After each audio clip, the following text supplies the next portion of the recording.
Hi everyone, welcome back to another episode of College and Career Coffee Chats with your host, Delicia Alarcon, your resident hype tia and grad school fairy godmother with some cafecito. Always. I hope you grab your cafe, your water, your tea, your yerba mate, your wine if it's after hours to listen in on this conversation about college and career, following your bliss, figuring out what you want to do in life, eliminating the gatekeeping and the fancy big words that we use in higher education and corporate settings to really gatekeep first gen and BIPOC individuals. So I hope this podcast serves as a space where you feel heard, seen, and safe to have all these conversations and ask all the hard questions and the big questions. Hi everyone, welcome back to another episode of College and Career Coffee Chat. I'm so excited for today's chat with Mariana. We're going to dive in really quickly about who she is in a moment, but before that, we are going to cheers. So make sure you grab your coffee, your tea, your water, your wine, if this is after hours, whatever floats your boat. And we're going to cheers. Cheers! Salud!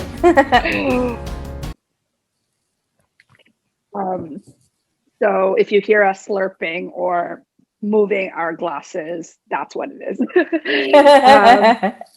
So get cozy and lean into our conversation to learn about Mariana and the fabulous work that she's doing. She is an instructional designer or instructional curriculum coach. And we're going to talk about all of that and what that means, because in our efforts to decolonize our business, our lives, we get to make up our titles and our businesses, and they get to change with the seasons in our lives. And we're going to talk a lot about that today. She is from Mexico, Mexicana, currently living in the Netherlands. So that is kind of the overview. Mariana, without further ado, Mariana. Oh, thank you so much for inviting me. It's so nice to hear the name of your country pronounced in Spanish. So thank you so much for that. It's the little things that you miss. Oh, yes. The little things that matter, right? Like my name, Delicia, Yes. gets its variations as well. So if this conversation turns Spanglish, now you know why. Yes. Oh, so true. So true. Thank you. Thank you for the invitation. I'm very happy to join you. It's going to be a fun conversation. Yes. Thank you for saying yes and joining us. And I'll share a little bit about how we met so the people on the interwebs understand how we are on Zoom together. We're both part of the Revolutionary Women Entrepreneurship group by Giselle Allen. Also follow her, check her out and the work that she does to foster She's and build brilliant. this community of like-minded women and femmes of color. And obviously how things work on the internet and during the pandemic, or panini or panorama, like I like to call it, we were looking for community and trying to connect with people all over the world. And Mariana sent me a message on Facebook, and that's how we started talking and connecting, and finally on a Zoom chat and also recording to share her wisdom and her genius behind how she navigates the world and also her online business.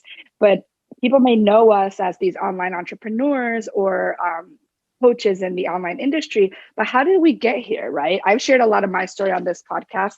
However, I like to bring on people to hear it from their perspective and their journey, because we all have taken various different ways and routes, and the path is not linear. So I love to talk about that here. So would you like to share with the people how you got to where you are? And I know it's a long-winded answer, or it can be short, however you want to share. How do we get to Mariana, the instructional designer? Yes, I want to try to be brief. It's hard, but we'll try. So, what does it mean to be an instructional designer? It means that I create curriculum and methodologies for people that want to repackage their knowledge into courses and programs. I have been in education for the past 15 years. Well, basically my entire life. That's what I do. And in Mexico, I had what I thought was my dream job. Very happy working for a top university, doing my thing. And then life happens, and I met my now husband, and I moved to the Netherlands. And then, because life is not linear, just as you mentioned, you think you have everything figured out, and then you don't. I thought I knew who I was. And here, all of a sudden, I was in a new country where I didn't speak the language fluently, a country that had a very different culture than mine. And I found myself very lost. I shifted from being, a team leader and a trainer and a teacher and a sister and a friend and everything to now an immigrant and a person that maybe is at the bottom of the pyramid. And that is the reason how I ended up starting my own company online after many heartbreaks and rejection. After many meetings where, yes, my resume was great, but they just wouldn't hire me because insert whatever reason. I decided, you know what, that's it. Enough is enough. I just need to make this work for myself. And it took me a while, but when it all came together was when my son started to speak Spanish and Dutch at the same time and asking questions. And why does that go to work and not mom? And it just broke my heart to think, well, because I cannot find a job. So then I thought, you know what? My son deserves to see his mother thriving and living a fulfilling life. And I thought, if I can manage to build a legacy for him, then this experience is going to be worth it. It's not that I saw myself being a business owner ever. I was very happy being an employee in Mexico, like very happy. But then life and now I think that it was meant to be. This is where I was always meant to be. I love that. Can you define how you were happy in your job in Mexico? Because I think a lot of people think they need to leave corporate or leave higher education and leave all their jobs that may provide security or protection to be an online entrepreneur, when in reality, that might not be the right fit for them. And that's okay. You can find fulfillment in a job or a company or a nonprofit or whatever institution or entity that provides fulfilling work.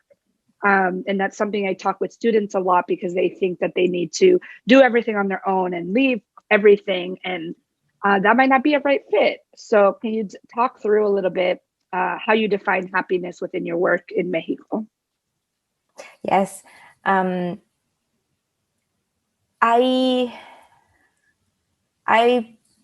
come from a family of educators. Half of my family are either teachers or lawyers, because of course in Latin America you get only a few options, right? Like you are raised thinking, okay, you can be a doctor or a teacher or an engineer. So that's my family, and I was brought up in a very idealistic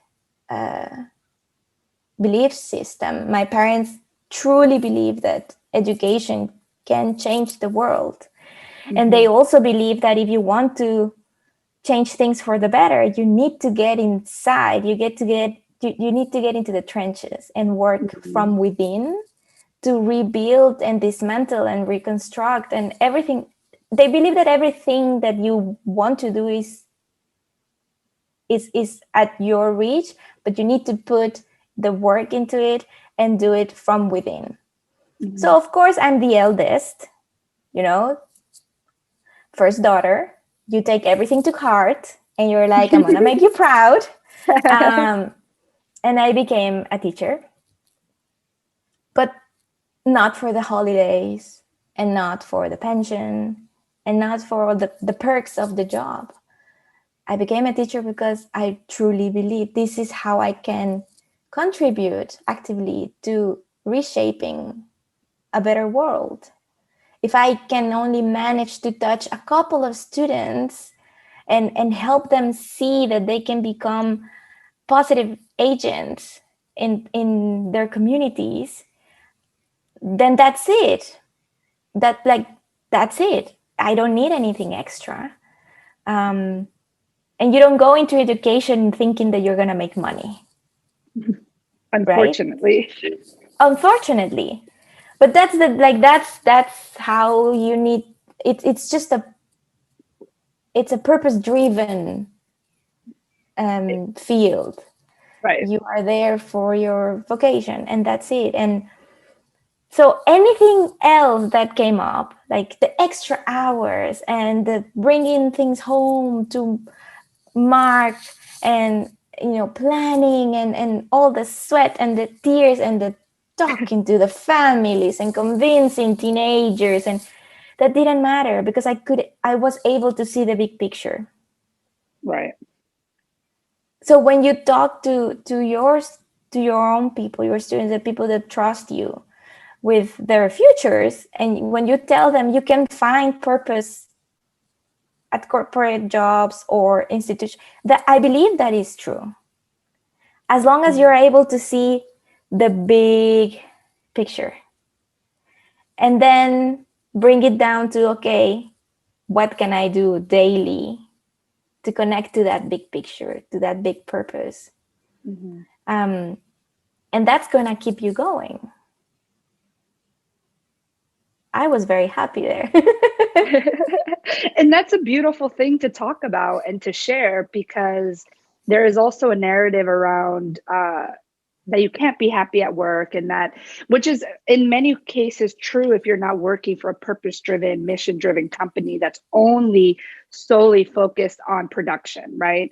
Mm-hmm. So there's two sides to that coin, and there's truth and validity in that conversation, and also truth and validity in finding happiness, not necessarily in the job and day-to-day aspect, but in the bigger mission of the work of being perhaps a teacher or an educator, or even if you work in finance or accounting at a socially just and driven company or nonprofit. So there is some truth and gems in that. And what did you teach in Mexico? So I started with Spanish and then moved on to literature, theory of knowledge, philosophy, and then my baby that I created from scratch because it was a new program and it got me my first award for curriculum design was film studies. I created a program for film studies, and that was like, I thought, wow, now I can die. Like I feel that I picked. Accomplished.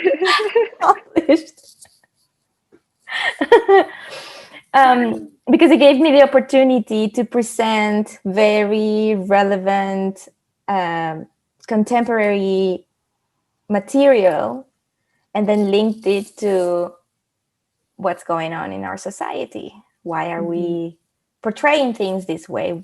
What are the conversations that we're having and the ones that we're not having?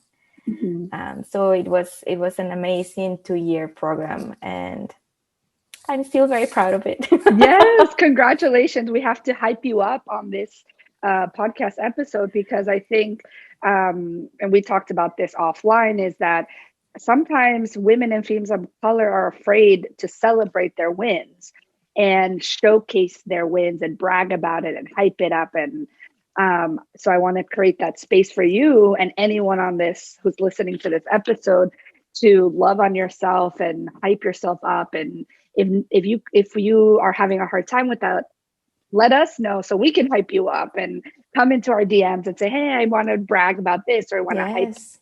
about this. And hopefully we can create that space for you and community, which is amazing. And we didn't talk about this last time we spoke, but we're very similar in the sense of teaching Spanish and also film studies, and how that was my Spanish senior thesis of Oh, who gets to, amazing. yeah, who gets to tell the story and who gets Mm-hmm. to share the narrative and how that's reconstructed in film and art. Yes. And something that I also love to discuss and share within my research. So it's serendipity that we are connecting and talking about it. It's meant to be. It's meant to be. See, it's meant to be. And we said yes to connecting and sharing these conversations. And that's how networking and relationships are built. And talking through even this experience between you and I, that's how networking happens. And it doesn't have to be hard. And it doesn't have to be this whole big thing. Oh, I'm going to network with someone. How do we work together and make this whole big thing that students, I think, get trapped in with, like, should I add them on LinkedIn? Should I connect with them Mm-hmm. here? And it's like, look at it from a place of ease. Does it feel good to connect with someone? And can you talk about shared experiences and really learn from each other? So I hope if you're listening, you feel that ease and connection, and you can bring that into your own life as well. Yes. It's just that I don't know why we resist so much to lean on the human side of relationships. It's as Mm-hmm. if we are afraid of being close to people. Mm-hmm. And one of the wonderful things about this moment that we are living is that internet has brought us together. So if you are sure of who you are, what you stand for, your beliefs and principles, it's easier to find your people. Mm-hmm. I mean, I live in the Netherlands and we're having this deep conversation about life. Yes. And for those who don't know, I'm in East Stroudsburg, Pennsylvania, in the United States. So when Mariana messaged me, I thought, oh, she's somewhere in the US. Where, I wonder where she is. And then I knew she was Mexican. So I said, oh, maybe está in Mexico. And then she's like, no, I'm in the Netherlands. I was like, what? How did you get there? And I immediately was like, we have to tell this story, because I also love to travel. I haven't in the last couple of years because of the panini and life circumstances, but I studied abroad in Spain and Australia, and lived in Brazil, and I lived in Paraguay, which is where my family's from. So I have this keen connection and a desire to continue exploring and traveling. Hopefully now we can begin that again with the borders opening up a little bit more. But we can travel through time and through the internet. Hello, Zoom was able to connect Mariana and I through this little square. Mm-hmm. So it's a beautiful thing. So if you feel connected to someone online, reach out to them. Learn, research a little how they want to connect. Is it on Facebook, on Instagram, on LinkedIn, on TikTok, or if you can find their email and say, hey, I want to have a coffee chat, or I want to connect with you. And it doesn't have to be this whole big thing of like, oh, here's my resume, here's an interview, or like, that's what I try to deconstruct too in the work with my students and clients. Is sometimes we get in our head of creating this whole big movie in our Mm-hmm. minds about how it should go, when in reality, if you want to have a connection with them, then see what happens, and lean into that human side of it, which I love what you said, lean in the human side of the relationship, and navigate it from there. You can't go wrong. Like, we, at the core of it, we want to connect with other humans. Yes. I mean, if you are getting all these doubts and anxiety, and I don't know if they would like to talk to me. I'm not an interesting person to talk to. Stop yourself right there. No, because there is nobody else like you in the world. Like, that's a fact. That's not, let's repeat this motto. No, that's a fact. Yes. There are no two of us. So just by existing, you have something to say about the way you see the world that nobody else has. So how about you leverage that in every single aspect of your life? If you're a fun person, be a fun person. If you're a serious person, be a serious person. Like, you don't have to fake it. Right. You don't have to perform for the matrix or the society or the community. You get to be who you are. Yes.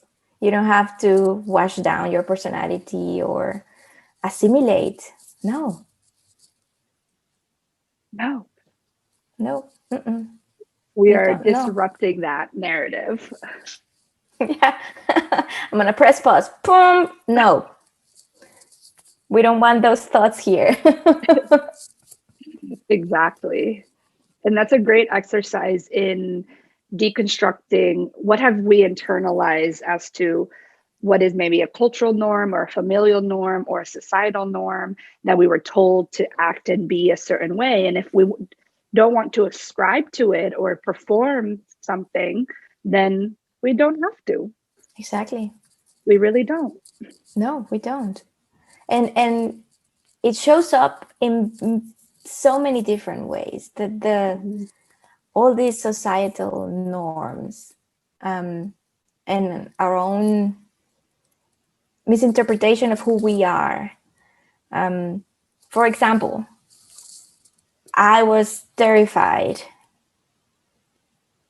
of launching my business in the Netherlands in English because my entire life I spent years, decades studying Spanish, perfecting my Spanish. It's pristine. My Spanish is to the point, right? Not my English.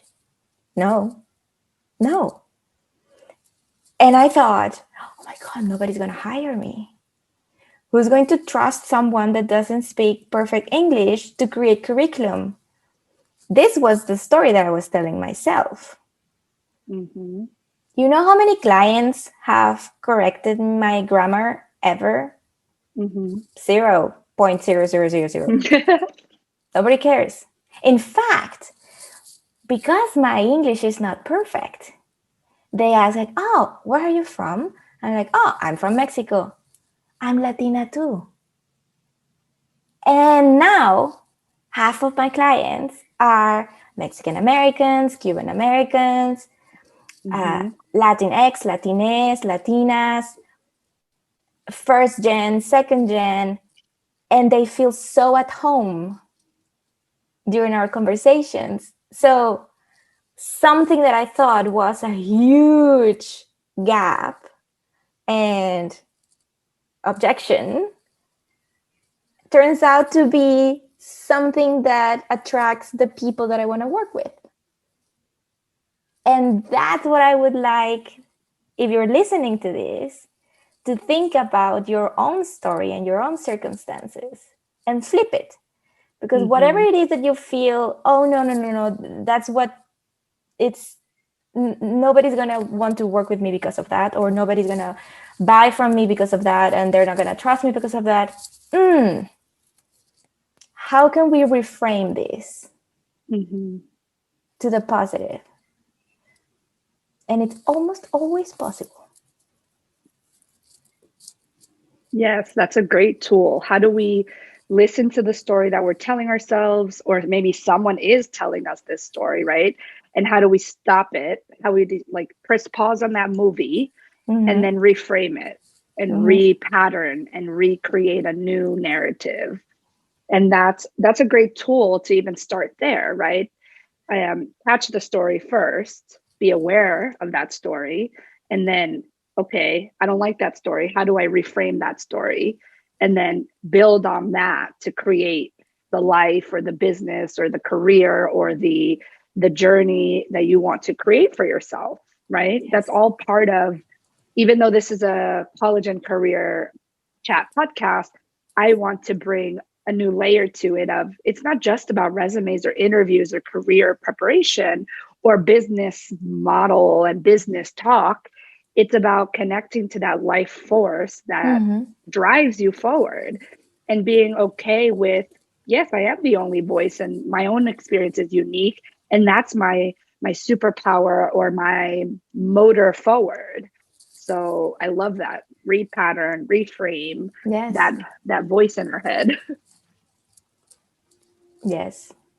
And then we can apply that everywhere in our lives, our family, our love life, our career, our children, if you're a mother or father or parent, or community member, volunteer in any aspect of your life.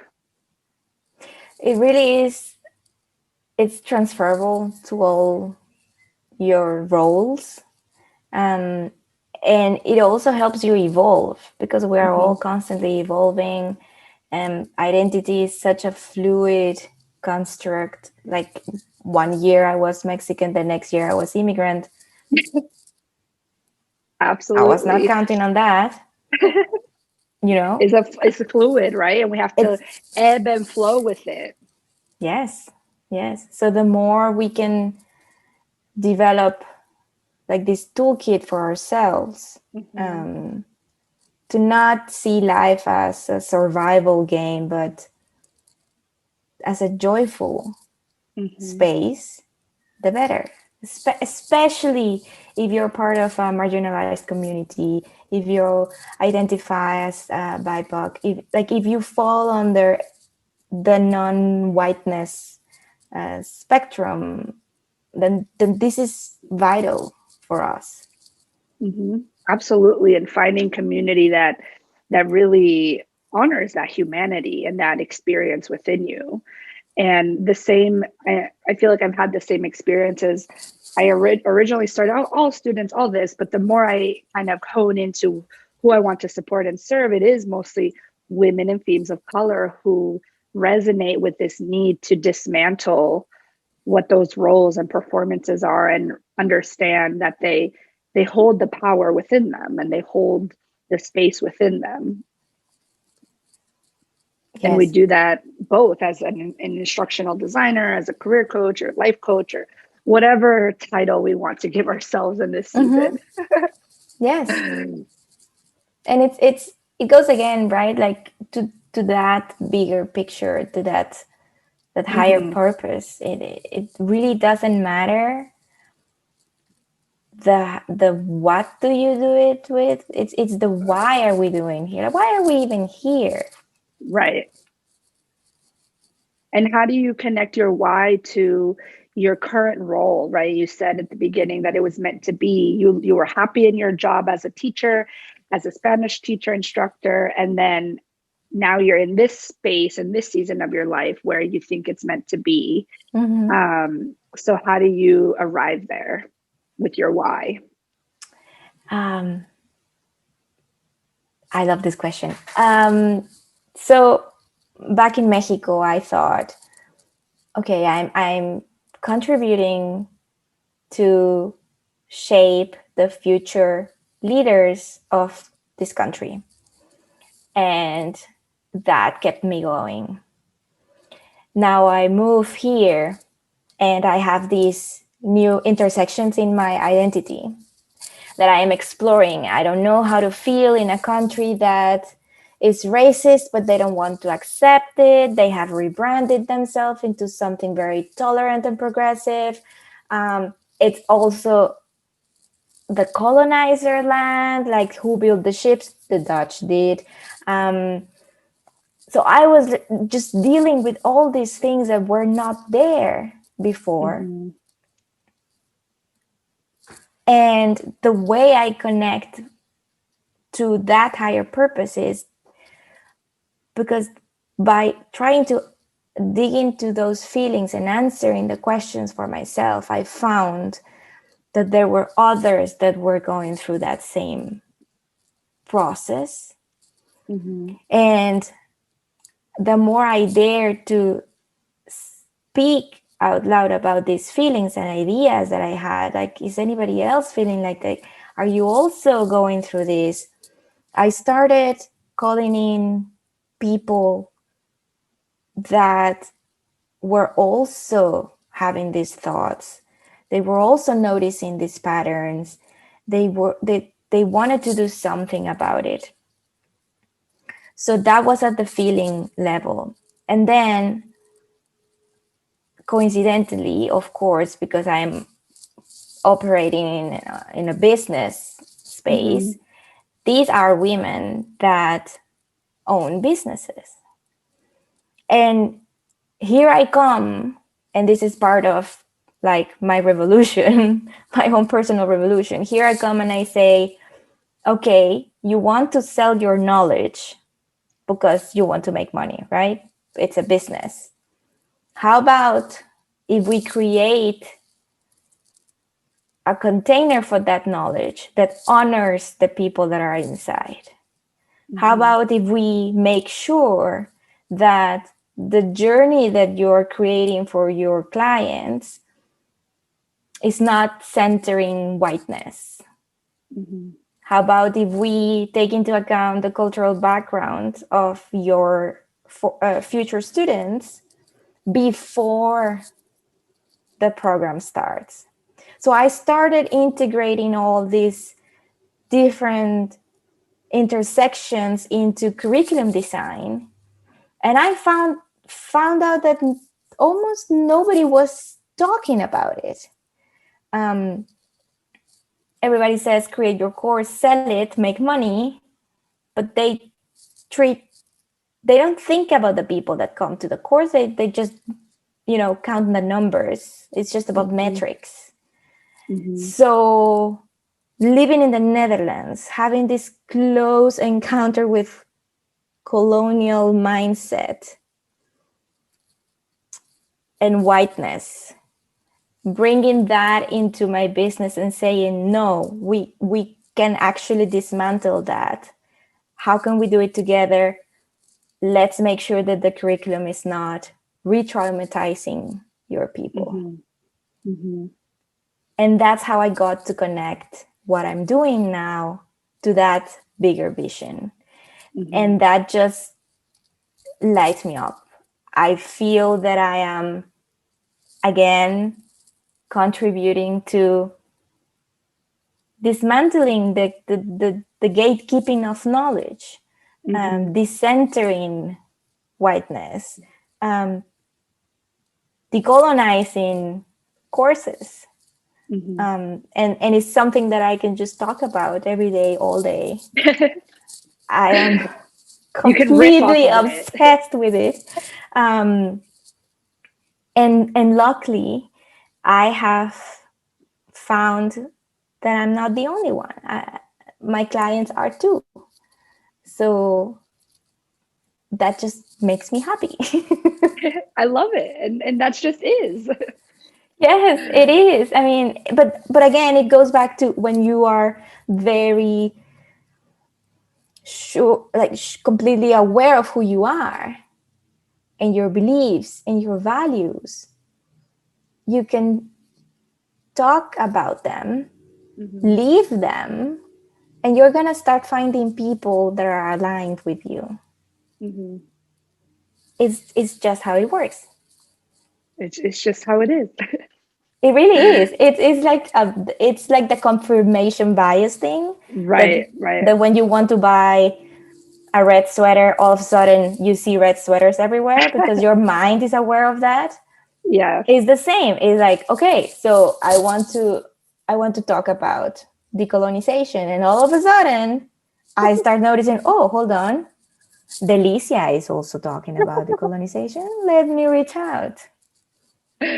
Yes. That's how it I love works. that's how it works. And I love that because I last well not the last summer, I think in the where in the winter time or like the spring, I was like, what if I just really connect to the idea of I want to decolonize career coaching or decolonize um, applying for a job or life coaching in many ways, and realizing that not a lot of people are talking about it in that way. There are a lot of career coaches that came out of the panini that are helping with leadership development and helping with resume interview prep and all the technical tools, but there's no one really talking about how do we reframe that narrative? How do we divest from whiteness and decenter whiteness and decenter the colonial patriarchy in the capital, or the colonial, like Bell Hooks says, the colonial capitalist patriarchy. So if you want to learn more about the intersections of those three, read any works by Bell Hooks. She is the founder of that kind of terminology. And I can share articles in the show notes about that. But I made a choice, right? And I made a decision and a connection to say, okay, if I want to talk about this, there has to be other people talking about it, right? Like Mariana, like Giselle, like according to Weeze, Maisha Hill from Check Your Privilege, right? There's a lot of educators talking about it in their own way, in their own unique perspective, and they have their own mission and vision and why. But at the center of all of these organizations and businesses and online communities is decentering whiteness and really centering women and themes of color who are the most marginalized within intersectionality, right? So that's Kimberly Crenshaw's work. If you want to learn more about that, I'll post it in the show notes. And that's kind of the root of the work that we do. So leaning into that more, right, is because I love to talk about it, and I talk about it all day, every day, right? Like you. Yes. So saying yes to really diving into that and really divesting into that, because I don't want to re-traumatize students or clients in the work that I do. So we have to make a conscious choice and effort to also decolonize ourselves and learning how do we as individuals decenter whiteness in our own lives. So I love that toolkit that we're creating for not only people who choose to be in community with us, but also how we talk about it on social media or in our containers, and really building something that is true to us and authentic to ourselves. So I love it. It is a movement. I think it is a revolution. It is. And we are not waiting. Here's why I think it's a revolution. We're not waiting for the institution to say, all right, you can talk about that. Let's add a module inside, I don't know, year 11, and we'll make a month out of it, and great. No. Right. We're like, no, hold on. We don't need that. We know it's not going to happen anytime soon. Nope. I mean, let's be real. And at the same time, this is something that is from the people for the people. And that's why it should come from us. It is up to us to talk about this and to infuse this into whatever it is that we're doing, regardless of the product that we are working with. Like if you are building bird houses, that's a real thing here in the Netherlands. That's a business, big business. Building bird houses. Like if you're building bird houses, you can still connect that to your purpose and find that passion and that fire to keep going and to spread the message. Absolutely. We all have our part to play. And that's something that I always talk about as well with one-on-one students, clients, when I worked in higher education or when I taught Spanish to high school students, is we all have a role to play in this revolution and this dismantling of the system. And the work is attuning to ourselves and finding where we want to show up to do that. Right. We love to have conversations with people who are already committed to this work and figuring out how do we amplify each other and amplifying each person's purpose, right? We're not all going to be Malala or Martin Luther King or Malcolm X or Bell Hooks or Audre Lorde. We can be Mariana, we can be Delicia within our own communities and Yes. honor those ancestors that came before us, and also figure out where do we fit into that movement. And we don't all have to be direct action protesters or revolutionary in the sense of like the performance of it. Mm-hmm. We can all be revolutionaries within our own communities and our own lives. And I think that's the message that we try to share through the work that we do. Absolutely. And again, right? Like you don't have to fake it. Right. But you do have to believe it. Because I think that's the beauty about these connections that we are forming and this work that we are collectively crafting is we believe in it.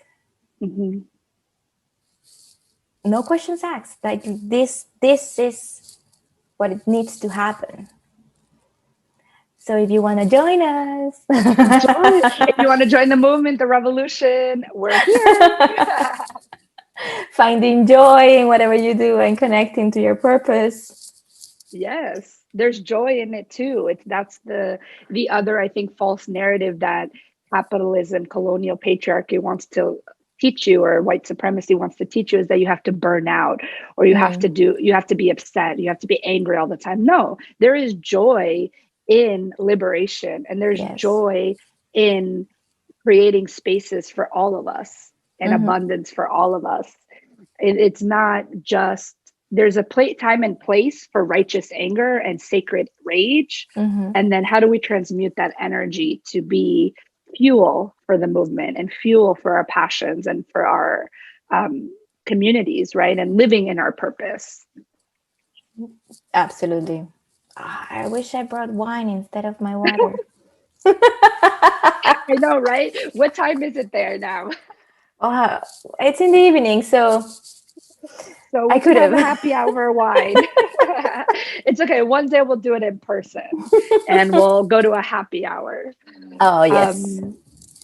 So before we leave the peoples, is there anything that you wish you knew as a young Mariana?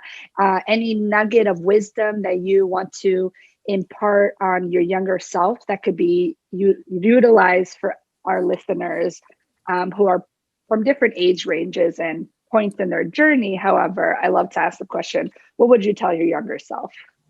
How much time do you have? I know, right? Such a lofty question. Yes.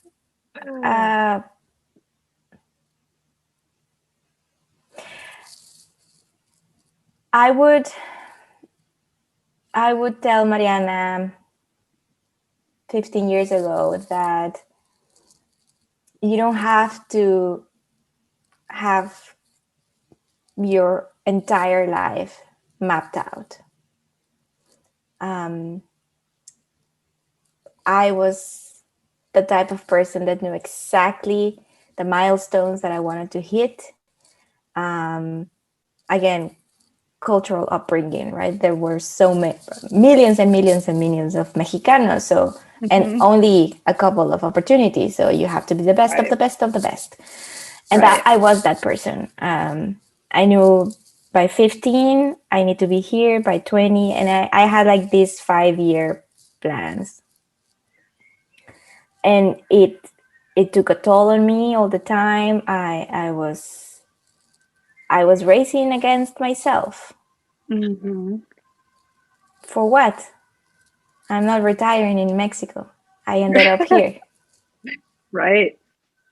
In a completely different lifestyle, profession that I could, in my wildest dreams, this was not in the cards for me.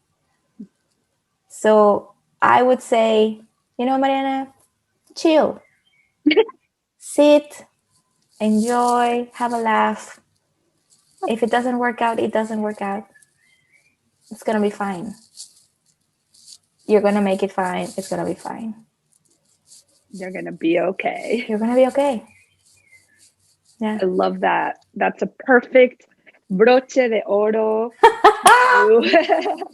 to culminate our coffee chat, wine chat next time. Yeah, chill. It's okay. Relax. We're going to be okay. Yeah. Rest. Rest.